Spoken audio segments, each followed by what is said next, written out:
Hello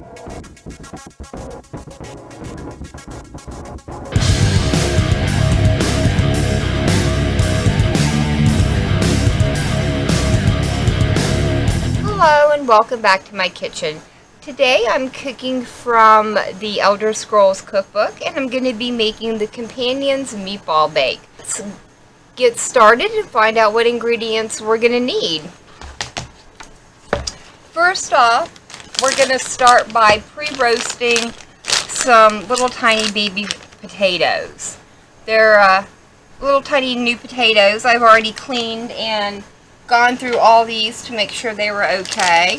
And I'm just going to put them all straight onto a roasting or a cookie sheet that I've already put a couple of tablespoons of oil on. And I'm just going to kind of rub them all around in the oil to make sure they're all well coated. And these are going to go in the oven at 450 degrees for, as small as these are, probably about 10 minutes. If they were a little bit bigger, I would say 15. You want these to start cooking at this point, but you don't want them to cook all the way through because they're going to be going back into the oven with the meatballs. So these are all nicely oiled. Let me get my hands cleaned up and I'll get these over into the oven and we'll start making meatballs. Alright guys, let's get ready to start the meatballs. But before I do, let me tell you that was 1.5 pounds of potatoes that I put in. The recipe does only call for 1 pound, but I am doubling the meatball portion of this, so I will adjust all the seasonings and everything down in the description for the single batch of the meatballs. So today what you're going to be seeing is a double batch of them. Alright, to get started, I have got 2 pounds of ground beef. The recipe says to use either 1 pound of ground beef or other meat. So I'm sure that a meatball mix would work just as well in this.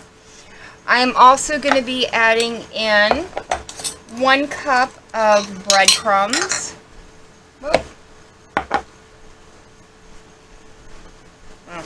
A little over 1 cup of breadcrumbs,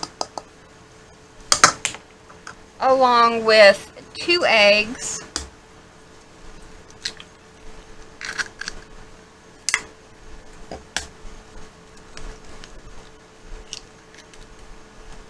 I've got 2 cloves of minced garlic that's going in, as well as 1/2 teaspoon of the Stormcloak Seasoning that I made.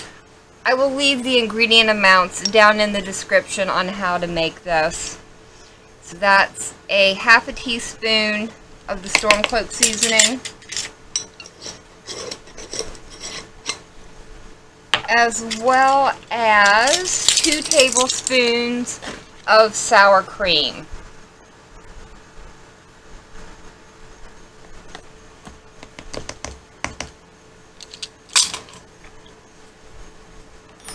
Alright, let's get our meatballs mixed up, and that's really all that goes in it.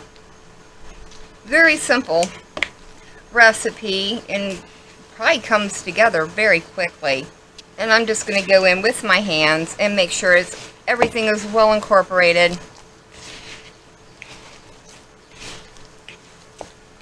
Again, when I'm mixing meat like this, I don't like to overmix it because it does tend to dry out your meatballs or meatloaf if that's the case.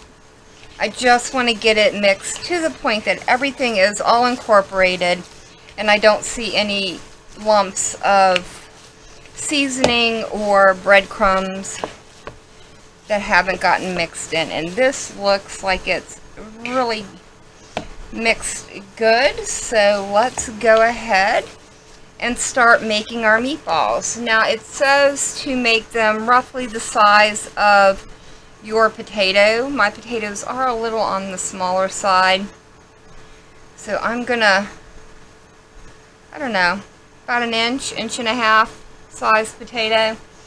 Let me get my book out of the way here and move my pan over. I'm going to go ahead and start putting them in here. I don't know, that might actually be a little bit too big. take a little bit of that off and make them a little bit smaller. So yeah, about that size. It's roughly the size of the potatoes.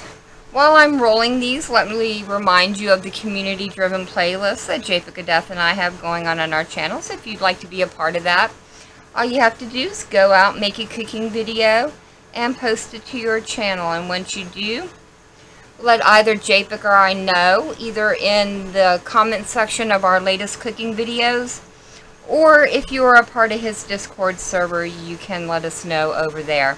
And we will be more than happy to go over and check it out and get them added to the playlist. A big thank you to everybody who's contributed already. You guys have been outstanding in your support of the playlist. And I know that I appreciate it. And I am sure that Japik does as well. The potatoes are out of the oven, and now all we need to do is slice them into about a 1/2 inch thick slices, but you want to be careful not to separate the potato slices. You want to keep them looking like little whole potatoes. And what we're going to do at this point is put them in our baking dish. Let me move things around, and we're going to alternate in between the potatoes and the meatballs. Now my meatballs are a little bit bigger than the potatoes, but they should be fine, and it's just going to go in like this. Whoop. Alright, let me get these all in here. And I will show you how to do the sauce that goes on top. Okay, I've got all the meatballs and the potatoes in the dish, and now I need to make the sauce that's going to go over the top of this. So for that, we are going to need 2 cups of boiling water and a 1/2 of a cup of sour cream, which is pretty much 1 whole can of the small tomato paste. A little bit more, but I think it'll be fine. Some of those weren't quite filled up to the bottom, so. Right, and then at this point, we're just going to stir this all together. Okay, now that it's all mixed together, I'm just going to pour it straight over the meatballs and the potatoes and put it back in the oven. I did lower the heat on the oven to 350, and this is going to go in for 25 to 30 minutes.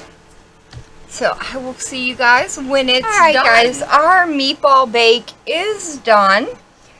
It actually is really good. The only thing I would do different was it definitely needs some salt and pepper in the sauce itself. The meatballs taste amazing. We'll definitely be making this again with a few minor adjustments along the way. Today I'm serving it with the honey and lavender bread that I made. I will leave links in the description to both the lavender bread and to the Gamers and Geeks playlist, as well as the Elder Scrolls Cookbook playlist. If you guys like this video, why don't you leave me a comment down below. Let me know what you think of this recipe, and if you try it, let me know how it turns out for you. But for now, thank you for joining me. I've been Vault Girl. I hope you guys have enjoyed, and I hope I see you in the next one.